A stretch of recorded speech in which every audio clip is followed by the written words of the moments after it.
مختلف ممالک میں انتخابات میں کس طرح دھاندلی ہوتی ہے، کس ملک میں کیسے ہتھ کنڈے استعمال کیے جاتے ہیں۔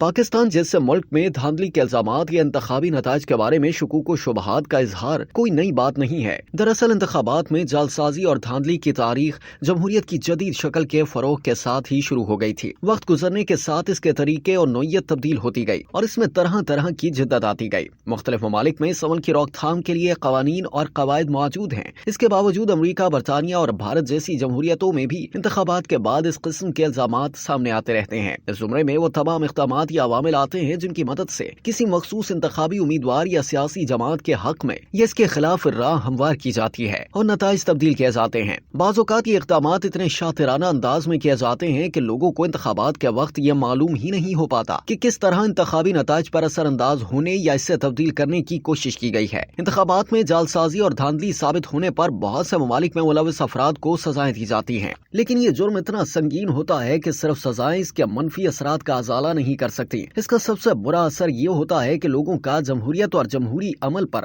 اعتبار اٹھ جاتا ہے اور پھر وہ انتخابی نتائج کو ہمیشہ مشکوک نظروں سے دیکھتے ہیں۔ یہ صورتحال جمہوریت کا بستر گول کرنے اور آمریت مسلط کرنے کی راہ ہموار کر دیتی ہے۔ امریکہ میں 2002 سے 2007 کے دوران محکمہ انصاف کی جانب سے وسیع پیمانے پر کی جانے والی ایک تحقیق میں پایا گیا کہ اس عرصے میں 30 کروڑ ووٹ ڈالے گئے، لیکن اس دوران وفاقی پروسیکیوٹرز نے ووٹر فراڈ کے الزام میں صرف 86 افراد کو سزائیں دی۔ ان میں سے بعض افراد ایسے تھے جنہیں یہ معلوم ہی نہیں تھا کہ وہ جو ووٹ ڈال رہے ہیں وہ اس کے اہل ہیں یا نہیں۔ بعض ممالک میں انتخابات سے قبل مقتدر قوتیں کسی خاص علاقے میں سرکاری گھروں میں لوگوں کو مستقل رہائش فراہم کر دیتی ہیں۔ اس طرح ان کے پتے تبدیل ہو جاتے ہیں اور وہ شکریہ کے طور پر مقتدر سیاسی قوتوں کے حمایت یافتہ افراد کو ووٹ دیتے ہیں۔ ایسا خاص طور پر ان حلقوں میں کیا جاتا ہے جہاں مقابلہ سخت ہو یا پھر ان حلقوں میں جہاں خود جیتنا مقصود نہ ہو، لیکن ووٹس کا توازن خراب کر کے مخالف جماعتوں کے امیدوار کے بجائے کسی ہم خیال جماعت کے امیدوار کو جتانا مقصود ہو۔ برطانیہ میں ماضی میں ویسٹ منسٹر شہر میں شرلے پاسٹر پر اسی قسم کا الزام لگا تھا۔ اس مقصد کے لیے ویسٹ منسٹر کونسل کے پبلک ہاؤسنگ کے وسائل استعمال کیے گئے تھے۔ دھاندلی کی نیت سے اس معاملے میں رائے دہندگان کو حلقے کے ان ووٹرز میں منتقل کیا گیا تھا جہاں ہار اور جیت میں بہت تھوڑے ووٹس کا فرق تھا۔ رائے دہندگان کو ایک سے دوسری جگہ منتقل کرنے اور رہائشی پتوں کے ذریعے انتخابات پر اثر انداز ہونے کے ضمن میں بعض ممالک میں تارکین وطن کے بارے میں بتائے جانے والے قوانین بھی استعمال کیے جاتے ہیں۔ اس کی ایک مثال ملائیشیا ہے،